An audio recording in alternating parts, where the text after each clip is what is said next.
አንድ ለእናቴ ነኝ ተውኝ በአላህ እያላቸው ላይቭ ላይ 4000 ሰው ተቀምጦ ጊፍት አበባ እየተሰጣቸው እነሱ በትልቁ ሆነው ልጁን እንደ በግ እንደ እንስሳ እንዲዘግዝገው አረዱት።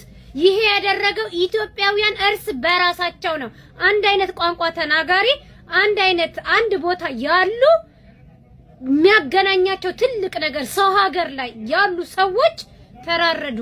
ላይቭ ላይ 4000 ሰው ያየ ማየት ያልቻለው 1200 ሰው እስኪቀር ድረስ በዚህ በኩል አይቆረጥም ወፍራም ነው ሰውየው አስተኝተ በጀርባ እረዳው ዘግዝገው ያለ እንደዚህ ድምጹ እየጮኸ ኸያለ እየጮኸ አርዳው ገደሉት። እናት 9 ወር ተሸክማ አምጣ ወልዳ ስንታ አበሳ አይታ አሳድጋ ደረሰልኝ በምትል ሰዓት እቺ ሴትዮ እኮ ልጇ የታረደባት ነች ለመባል በቃች።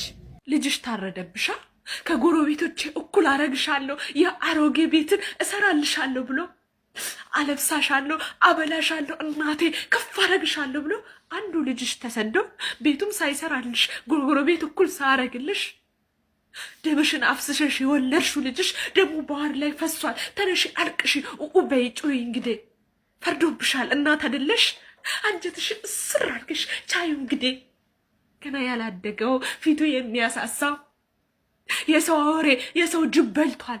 ባህር ማዶ ላይ ደሙን አፍስሶ ትቷል። ተነሺ እንግዲህ እናት ምን ታደርጊያለሽ? ጩይ ወደ አምላክሽ አምላክ ይፈረድሽ።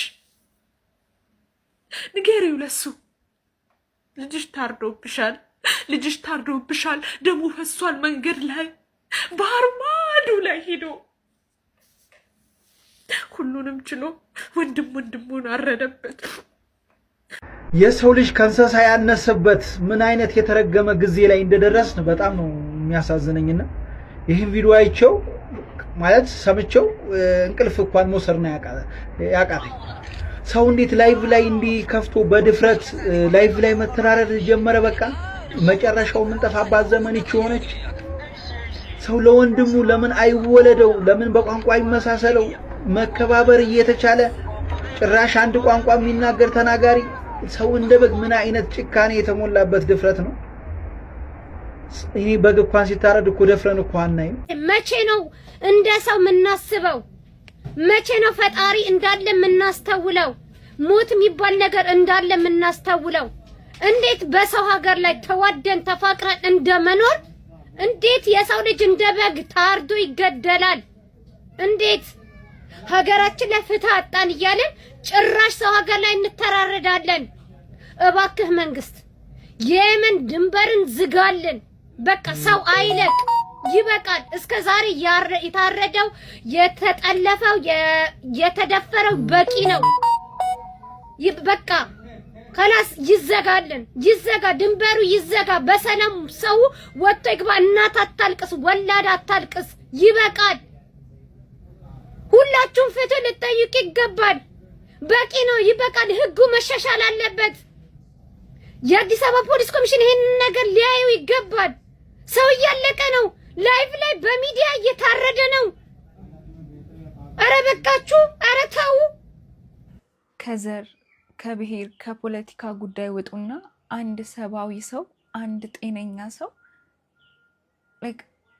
እንዴት እንደዚህ አይነት ነገር ሊያደርግ ይችላል? አላቅም። ሰው ናቸው ወይ የሚያስብል ነው።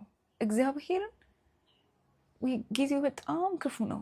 ጊዜው በጣም ብዙ ነገር እያሰማን ነው። በጣም ብዙ ነገር እግዚአብሔር አምላክ በምህረቱ ይጎብኛል። የእውነት እና በጣም ነው የሚያስፈራው። በጣም ነው የሚዘገንነው። በጣም ነው የሚያስጠላው። አላቅም። በምን ልክ ነው እየተጨካከንን ያለ ነው? እንዴት ነው በዚህ ልክ ወንድሙን ለምን? አውቃለሁ ነገሮች እየከፉ ይመጣሉ። የመጨረሻው ዘመን ሲቃረብ ነገሮች ይከፋሉ። በቃ ምንም ሌላ አማራጭ የለንም። እውነት ወደ ፈጣሪ ከመቅረብ ውጪ ሌላ ምንም አማራጭ የለንም። ግን ብሔር፣ ዘር፣ ፖለቲካ ውስጥ ምናምን የምታስገቡት ነገር አይደለም። በቃ አንድ ሰብአዊ የሆነ አእምሮ የሚሰራ ጤነኛ ሰው ይህንን ነገር ሌላ ምንም አይነት ማስተባበያ ሊሰጡ አይችልም።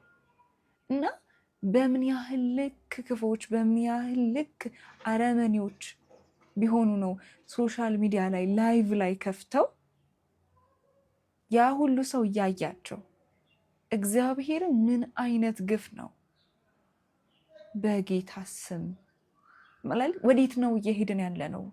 ምንድን ነው እየሆነ ያለው? ወይ በኢየሱስ